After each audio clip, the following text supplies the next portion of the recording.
I do hope you can see me today from where you are.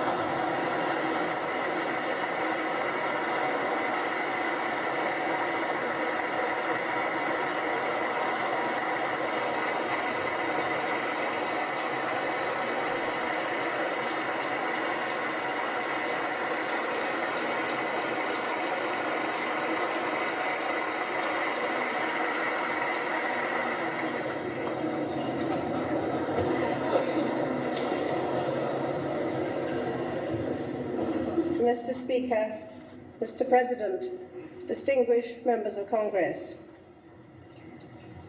I know what a rare privilege it is to address a joint meeting of your two houses. Thank you for inviting me. The concept, so simply described by Abraham Lincoln, as government by the people, of the people, for the people, is fundamental to our two nations. Your Congress and our Parliament are the twin pillars of our civilizations and the chief among the many treasures that we have inherited from our predecessors. We, like you, are staunch believers in the freedom of the individual and the rule of a fair and just law. These principles are shared with our European partners and with the wider Atlantic community. They are the bedrock of the Western world. Some people believe that power grows from the barrel of a gun. So it can, but history shows that it never grows well, nor for very long. Force in the end is sterile. We have gone a better way. Our societies rest on mutual agreement, on contract, and on consensus. A significant part of your social contract is written down in your constitution. Ours rests on custom and will. The spirit behind both, however, is precisely the same. It is the spirit of democracy. These ideals are clear enough, but they must never be taken for granted. They have to be protected and nurtured through every change and fluctuation. I want to take this opportunity to express the gratitude of the British people to the people of the United States of America for their steadfast loyalty to our common enterprise throughout this turbulent century. The future is, as ever, obscure. The only certainty is that it will present the world with new and daunting problems. But if we continue to stick to our fundamental ideals, I have every confidence that we can resolve them. Recent events in the Gulf have proved that it is possible to do just that. Both our countries saw the invasion of Kuwait in just the same terms. An outrage to be reversed, both for the people of Kuwait and for the sake of the principle that naked aggression should not prevail. Our views were identical, and so were our responses. That response was not without risk, but we have both learned from history that we must not allow aggression to succeed.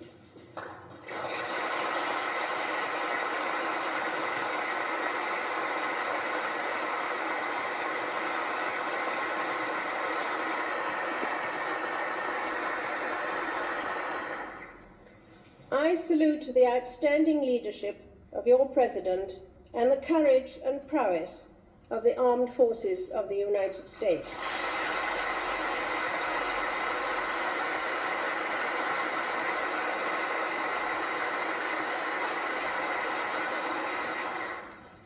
I know that the servicemen and women of Britain and of all the members of the coalition were proud to act in a just cause alongside American comrades.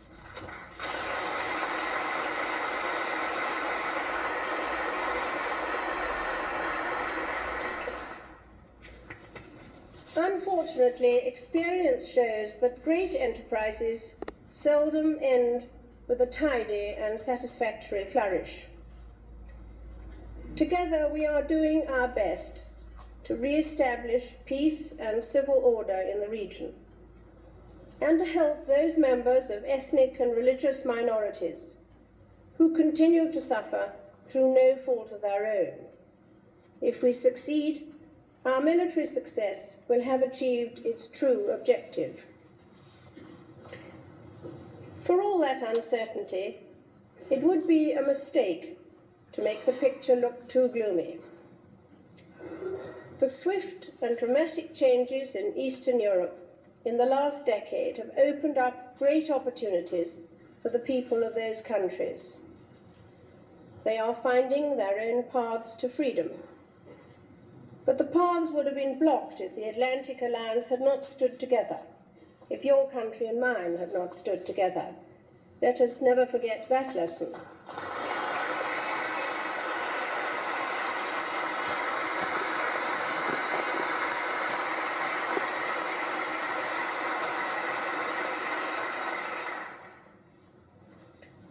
Britain is at the heart of a growing movement towards greater cohesion within Europe, and within the European community in particular. This is going to mean radical economic, social, and political evolution.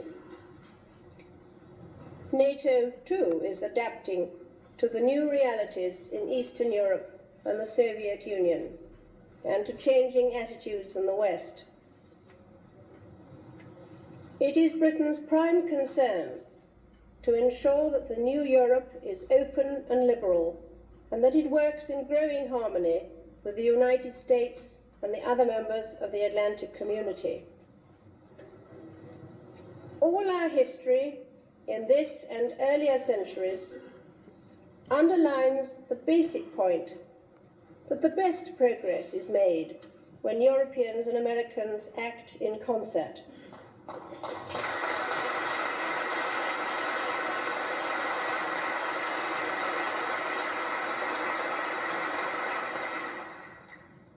We must not allow ourselves to be enticed into a form of continental insularity. I believe this is particularly important now, at a time of major social, environmental, and economic changes in your continent and in Asia and Africa. We must make sure that those changes do not become convulsions. For the primary interest of our societies is not domination, but stability.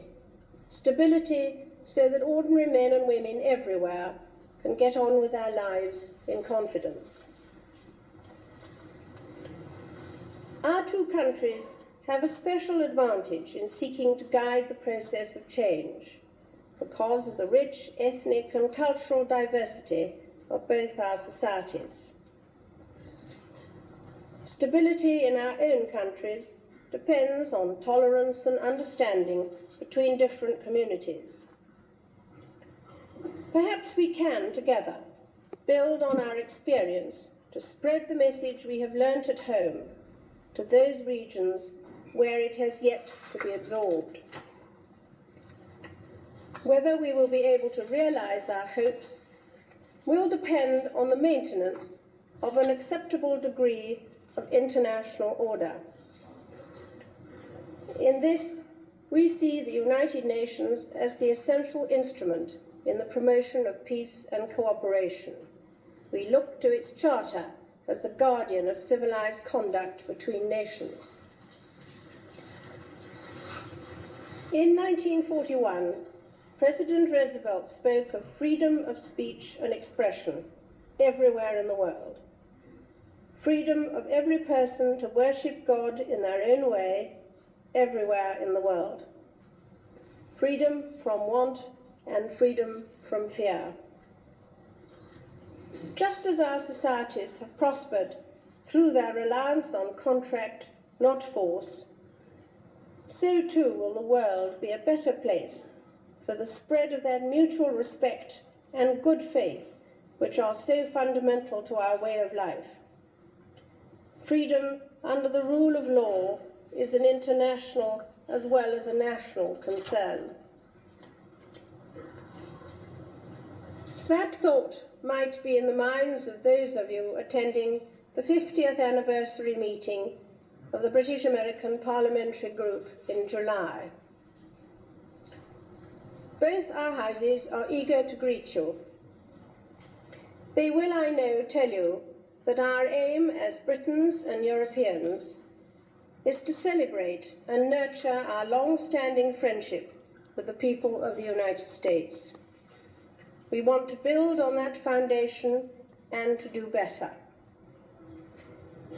And if the going gets rough, I hope you can still agree with your poet Emerson, who wrote in 1847, "I feel, in regard to this aged England, with a kind of instinct, that she sees a little better on a cloudy day, and that in storm of battle and calamity, she has a secret vigour and a pulse like a cannon. You will find us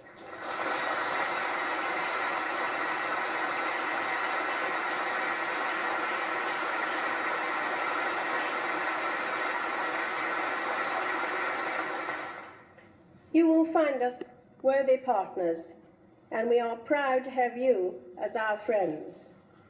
May God bless America."